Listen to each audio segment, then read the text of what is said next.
Good evening. So I'm going to do my best to raise my voice without being too loud, as oxymoron as that sounds, because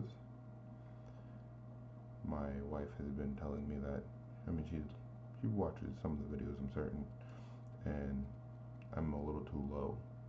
And I know that partly due to me recording at night when my daughter is asleep. So there's only so much I can do about that without waking her up. But my attempt is without headphones on. Ideally, I'm not too loud, so I can kind of monitor my voice a little better.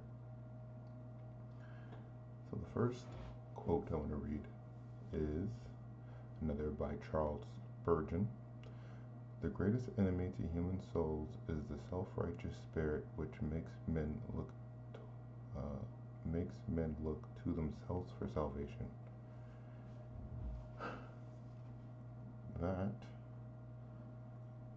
I thought was a beautiful quote because it just speaks to our propensity to sin, really. It's in our blood, told to us by God. Well, now it is, right? Apple, pineapple, coconut, or whatever fruit you want to say it is. Now, I do have a verse I want to read, but because something I want to talk about, or take this time to talk about, isn't really related to the verse, I'm going to read it towards the end. Not because it's bad, just because I want to talk about this, which is closer related to the quote I wanted than the verse that I read and I thought was pretty good. It's in Romans. This quote is, well, if you have the same Bible as an Acts, but that doesn't really matter, I guess. So, this is to both men and women of the younger age variety. It is important that you find yourself someone that shares similar values to you. And I would recommend, going to a church, finding a person there, but that has its own issues because there are some people who are what one would consider a false convert, where they go to church on Sundays, yeah, but they don't actually they're Sunday Christians, right? They're Christian on Sunday, then the other 6 days of the week they're partying it up. Then they wake up, sober up, and go to church again on Sunday. I see, and this is just one of the small reasons that we kind of want to look for a different church. And it's not because the church in and of itself is bad, it's just what's allowed. I've seen many a time this couple that sits in front of us and they're like real handsy, and they're sitting far enough away that I'm not gonna get up and like mess up the whole service for everyone else. But they're not doing anything technically too out of line. Like they're not taking off any clothes or putting hands beneath clothes. It's just too close, You're at church to listen to the sermon, embrace what's being told to you, so that you can be further along with your walk with God. And they're sitting there just touching each other, hands on laps and stuff. Nothing wrong. I grab my wife's hand or help her up, but I'm not like rubbing her shoulders and rubbing her thigh, that type of thing. And so it's not as simple as just go to a good church to find your future significant other. It's more complicated than that. And so what you need to do, and it's gonna sound easy saying it, but it's very hard, is figure out who you are, right? As a guy, me personally, I knew who I was. I knew what I wanted.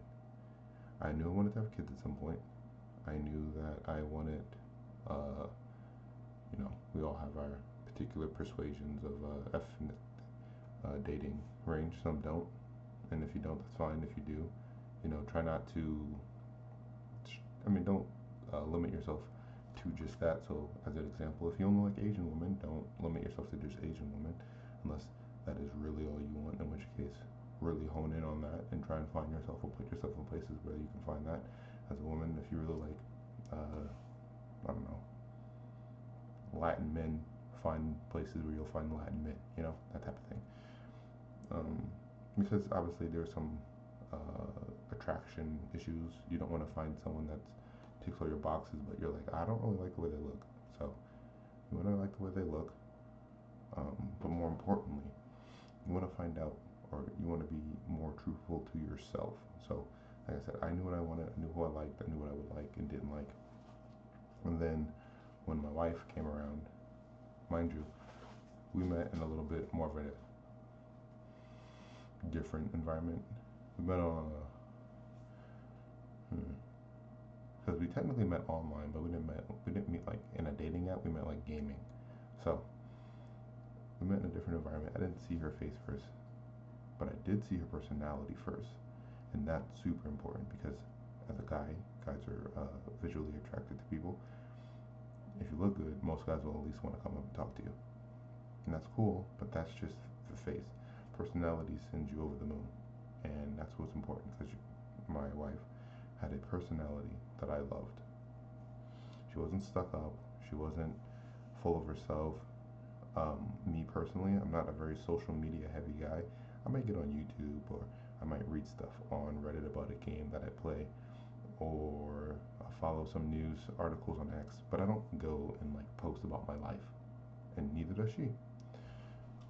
And like finding those core personality ticks that are like, hey, I don't do this and I prefer someone else than do that is very important because if you're someone who's super heavy into, let's say, social media, um,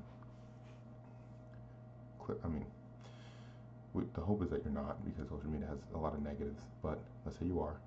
Let's say you do a lot of vlogging or whatever. You want someone who's going to be either supporting that and that they may not want to be in the video or the vlog itself, but they're going to help you with that, or someone who will love to join you and participate in your activities. My wife, she does not like playing Magic the Gathering. She does not like D&D or any of those things that I play casually on the side when I have free time. However, we met gaming. She does like playing games with me, and generally we just have nice, thoughtful conversation. She knows that I like to communicate and I like to talk about things, and I don't like to throw stuff under the rug, and she complies with that. She doesn't just shut down 25 or 99% of the time. I'd say like 25% of the time, so a quarter of the time. You know, one in every fight, one in every 4 fights, she might shut down. But because we communicate so often, our fights are so minimal, and that's another important thing. Communication, super key. Not for my daughters, but I don't want to close the door if I have a son. For my children, but particularly my daughters in this case, are females. You want to, that's what I'm looking for, embrace what makes a woman, right? A guy's not looking to fight 24/7, right? My wife, she stays at home, she takes care of my kids. When I come home, I don't fight her. I see a lot of relationships online. I mean, certain people have seen the videos of these men or women who are just picking fights. That's not what most men want to do. I'm certain there are men who do it. I've seen videos, but most of the time, 9 times out of 10, it is like a woman trying to pick a fight with a dude. As a woman, that's not what a dude wants. A dude is very simple. And you've heard from certain many different adjectives, statements that say like, you know, the way to a man's heart is his stomach, stuff like that. It's kind of true. Men are very simple, not very complicated most of the time. My wife knows she can feed me. She can, really, that's the kind of the important one. She feeds me and she cleans up the house, and I don't really ask for much. I don't even ask her to do that. She does it anyways. But for the most part, the most important thing is you compliment his life, because ideally you get to be in that true traditional sense where he is working really hard to take care of you so that you can take care of the house, so that as a woman you don't have to go out and work a grueling 9 to 5. Me and my wife, we both used to work. I was in school, got out of school, she was working at the time. I was still getting paid for my school, so it wasn't like because I was in the military, so I had money coming in. I just wasn't out working because we only had the one car at the time. But she worked, I had money coming in while going to school, She made more than me, obviously, but we both had enough money put together that we can pay bills and live comfortably. And so when the time came that we wanted to have our first kid, tragedy struck. Her job really stressful. So once we got to the opportunity where she could take off and I started working, we did. Since we've had two kids, but she wanted to get back into working after the first, and looking at I think I did the math for her. I was like, hey, so get a job at this rate with this pay, and we only have one car. We got rid of the other one, and you basically make enough money to pay for a babysitter, and then you net $100. I think it was $100 a month, so about 50 a paycheck if you get paid bi-weekly. It's not a lot. What you could do, alternatively, is just spend less money. I know that sounds tough. That sounds awful, right? Oh, I can't go out and eat every day. No, you shouldn't go out and eat every day. It's bad for you. You save money. You live a more conservative life where you're not going out and eating all the time. And that's kind of what we do. That's our thing. We don't spend a whole lot of money on a bunch of crazy stuff. Going out to eat's kind of our splurge. And so when it's time to cut back, that's what we do. We just don't go out to eat as much. And my wife knows how to cook. She cooks amazing meals. So it's not really hard. It's just, sometimes you want a little McDonald's or a little Wendy's or whatever. So all things in moderation, but to get back to the point, so to speak, you want to be complimenting his life so that you can live that life. My wife's life, albeit more difficult right now because we have two young kids, will get easier. And I'm not asking her to start working anytime in between that, right? From baby to teenagers, her life will considerably get easier when it comes to the kids because the kids will require less and they will start doing more. But I'm not asking her to start working after that. I don't really care.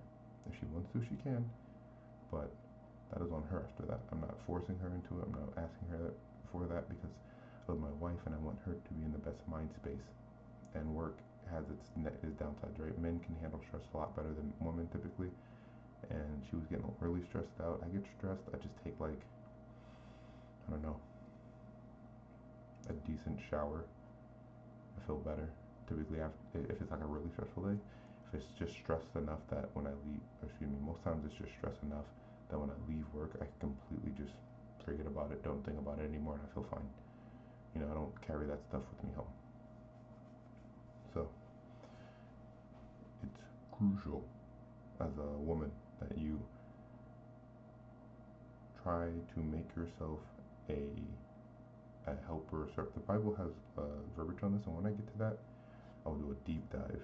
But I've been seeing so many videos of men quitting and women looking for men, and I'm thinking about my daughters. I'm well, I don't want them to be in a bad marriage, by no means. Nor do I want them to be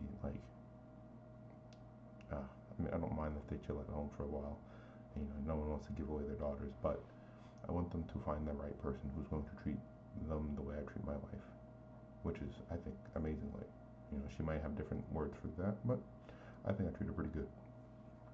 It could be better, not physically, what is it called, monetarily, but spiritually and physically, I think I treat her pretty good. So, for my daughters, I think it's key that, or in general, women, it's key that you find a man that respects you, one that will, actually, this is a better way of saying this. So, as a guy is looked to you to take care of the household, as a woman is looked to you to take care of the house, right? And by household, I mean paying the stuff. By the house, I mean cooking, cleaning, all that stuff. You are not obligated to do any of those things, by no means. My wife does not have to. There's no law. I don't wake up and I start beating her because she doesn't do these things. However, she wants to do these things. She does them because I do the other things, right? It's like a mutual agreement. We've never said these things. I didn't say, hey, okay, so I'm going to start working so that you can start cleaning the house. Nope, never was a conversation. I work take care of the bills. I make sure she has food on the table, she has clothes on her back, and all our kids are happy. And she, in turn, takes care of the household. She makes sure there's food cooked. She makes sure the house is clean, and our kids are happy. And so, I think it's important to find someone who will do things for you without asking as you would do for them. Because I can ask her to do a plethora of things, but her doing them without me asking shows that she loves me, and vice versa. You know? Obviously, some things you might have to ask for, some things you just won't think about, right? Hey, can you help my parents out, your in-laws? Yeah, I don't mind. Right, those little small gestures you might ask for, but like internal stuff. Oh, the car needs gas. I want to go get my eyebrows done tomorrow. Oh yeah, I'll go get gas, or something along those lines, right? Like small acts like that show that you love that person. She'll tell me, oh, I'm gonna go get my eyebrows done tomorrow. I'm like, okay, cool. Oh, you know what? The car doesn't have enough gas in it. Let me go get some gas so that you have enough to get to the eyebrow place.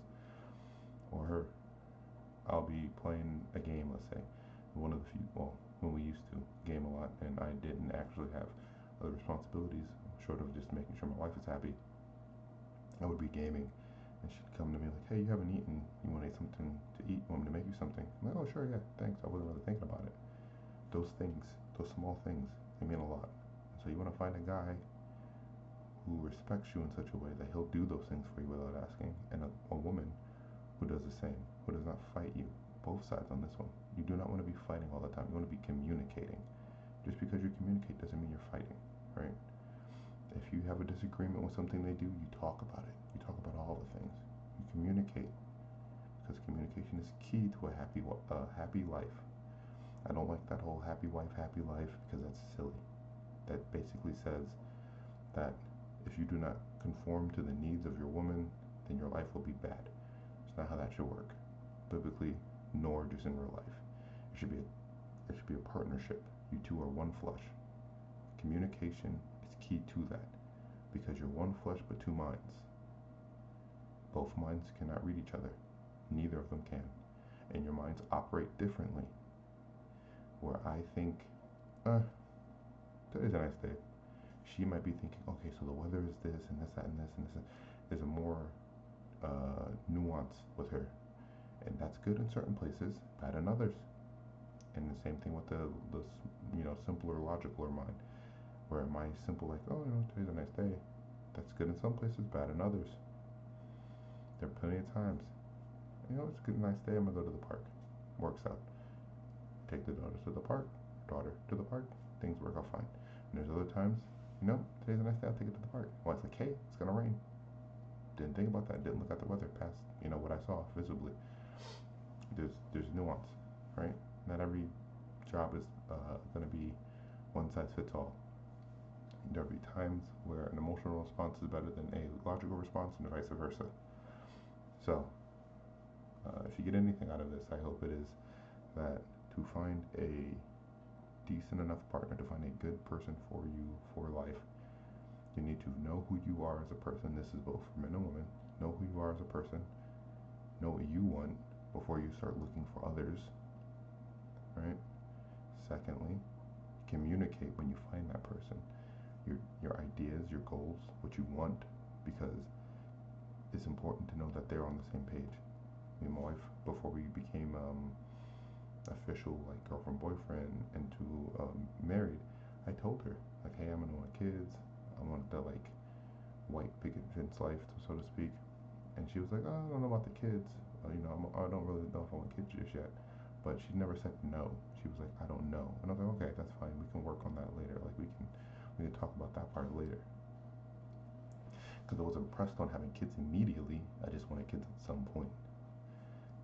And she eventually turned around on that, right? So it's important to communicate, because if she was like, I don't want kids, or if she was to, reverse it and reverse the roles, I'm like, I don't want kids at all. And she's like, I want kids. We're not compatible, so why are we trying to make it work? You don't try and change someone. Never try and change someone. It does not work. They are who they are. You are who you are. If you guys work as one, that's good. If you don't, it's understandable. It happens until you part ways. But yeah, you want to know who you are, communicate that to the next person, whoever it is, your wife or your wife to be, your husband to be. And then, most importantly, after you've known who you are and you communicated that to the other person, you need to love them the way you want to be loved, right? Doing the things they would do for you for them. So if you're like the one who's taking care of all the things, you want to take care of all the things without them asking, right? My wife doesn't ask if the bills are paid. I pay the bills. Nor do I ask her to make me food. She just makes it for me. Now, that can have its own issues. I'm trying to diet right now, lose a little bit of weight. I'm a bit pudgy. Can't see it because I'm tall, but I'm a bit pudgy. So I communicate with her, hey, I'm losing weight. I need you to not make as much food because you feed me very well. Side note, the reason I'm fat is because of her. Find yourself a wife that makes you fat. I mean, there's an upside to that and a downside to that, right? I mean, she loves you, but she makes you fat. So, and yeah, those are the three important things. I hope my children get this. I hope my wife hears this and knows how much I love her. It's key. People don't think about it. Life is short, so most people just kind of go about the day to day, oblivious to these kind of crucial things. But growing up, I kind of already knew who I was and I knew what I wanted. I thought I'd travel the world though, so that still in the works. But I knew I wanted kids and I knew I wanted a house. I now have a kid, 2 kids, and I have a house. Gotta work on the dog. Got a little ankle biter on a real dog, but we're working on it. And I have a beautiful wife who loves me and takes care of me as much as I love her and take care of her. So I didn't get those things because I just sat around doing nothing all day. Me and her happenstance to find each other. We communicated our interests and likes and dislikes. We found that we were compatible, and it worked. Also, just as a side note, ladies, don't be afraid to approach a dude. I was playing a game. I think we were playing a game, League of Legends, and she was added to the chat. I had no qualms about it. I didn't care. She was just another person to talk to. So we're talking. I was just treating her as another friend. She was a friend of a friend. I was like, cool. She approached me, and not physically because we were online, but she like messaged me on the side like, hey, I would like to talk to you. You're really cool, or whatever she said. And that's how we got started. We would not have had she not said anything, because I wasn't really like looking for an e-girl. I didn't really think much about it, and I'm glad she did. So just to put that out there, don't be afraid to approach. If you find a guy you like, whether it's because of his looks or his personality, the way he talks, that's why she said she liked me. I talked in a way that commanded respect, she said, or something along those lines. My voice and the way I talk to my friends, fairly respectful. They all kind of we all had like a very respectful relationship, and so she liked that. She talked to me. We got to know each other. I found out she was actually really cool, and I liked her. Turned to love. Eventually, we get married. About a 3-year process in there. I can go over that if anyone's actually curious about our like details, but just like the synopsis there. So just if you guys, girls, if you find someone that you really like, that you really love, or you see them and you really like them, and you really want to get to know that person, do not be afraid. They say the worst thing they can say is no, which is not true, but you're going to miss every shot you don't take, sort of thing, right? So take the shot. If it works out, awesome. If it doesn't, you categorize that as a fail, and you keep it pushing. It sucks, obviously. Take time. For you guys out there who get rejected a lot, take time. It's not going to be a home run every single time, but if you know who you are, know what you like, obviously within reason, right? You might like Holly Berry or whatever, whoever's the famous chick, Sydney something. Get within reason, right? Same thing for ladies. Don't idolize celebrities, which is against one of God's commandments. But then, I'm not trying to make this video go much longer than it is. Just get out there. I want everyone to be happily married with their own kids. There's other reasons for that, but God, first and foremost, commanded it of us. So, I don't remember the exact line. Something about being fruitful and spreading your and like having a lot of kids. But get out there, have some kids, get a beautiful wife awesome husband, and just live a good life. Have someone in your back, someone at your back, someone in your corner. Now, before I hop off of this, because I did say I was going to read this, I'll read this line I thought was really good. It's Romans 5, 1 to 5. Therefore, having been justified by faith, we have peace with God through our Lord Jesus Christ, through whom also we have access by faith into this grace in which we stand, and rejoice in hope of the glory of God. And not only that, but we also glory in tribulation, knowing that tribulation produces perseverance, and perseverance, character, and character, hope. Now, hope does not disappoint, because the love of God has been poured out in our hearts by the Holy Spirit who was given to us. Thought it was a beautiful line. Just didn't link with my whole relationship thing that I really wanted to talk about. Otherwise, I hope everyone here has a great night. I went a little long, a lot longer than I normally go, about 10-ish minutes more plus. But I hope everyone has a good night, a wonderful morning. I pray you all find that love of your life. I pray that you all really do put hard work and thought into what I've mentioned today. And I also hope the audio came out a little better. For all those who are still looking and struggling, stay strong. It is possible. You might just have to broaden your net. For all those who haven't started looking or too young to start looking, just start thinking about yourself first. What you are, who you are. Kind of have a firm belief on who you are before you start trying to put who you are on other people, because if you don't even know what you want or who you are and what you like, how are you going to find what you like? So I love you all, especially my children and my wife. God bless you, and have a wonderful day.